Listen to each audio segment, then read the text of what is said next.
Matagumpay na nahukay ng mga otoridad ang mga nakabaong armas at mga pampasabog na pagmamay-ari umano ng rebeldeng grupo sa Barangay Ogob, Malinaw, Albay alas 2:30 ng hapon nitong Sabado, Setyembre 6. Kasama sa mga narecover ang isang shotgun, 2 improvised explosive device o IED, isang rifle grenade launcher, mga bala at magazine, at 2 CTG flags ng Kilusang Larangang Guerrilla 1 Sub-Regional Committee 5 BRPC. Ayon kay Police Colonel Noel Nunez, Provincial Director ng Albay Police Provincial Office, nakatanggap sila ng sumbong sa mga residente patungkol sa mga lalaking pabalik-balik sa lugar na kahina-hinala ang galaw. Ikinanta rin nila ang naturang arms cache.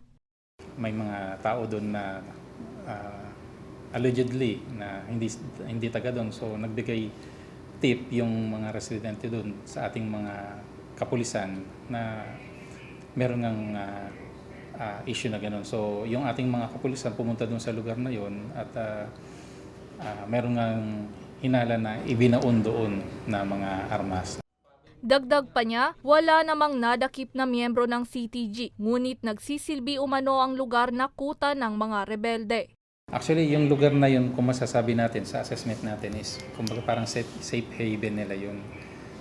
Kumbaga para hindi sila mapaghinalaan na yung lugar na yun is infested. So doon nila tinatago.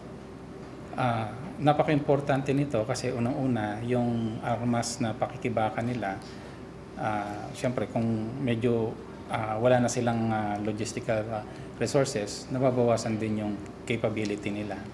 So doon nasusukol na natin sila dahan-dahan dahil yun nga, wala na sila halos resources. Sa ngayon, nasa kustodiya pa ng PNP SAF ang mga narecover na armas at mga pampasabog para sa kaukulang disposisyon. Para sa mga balitang Tatak Bicol, May Insinares.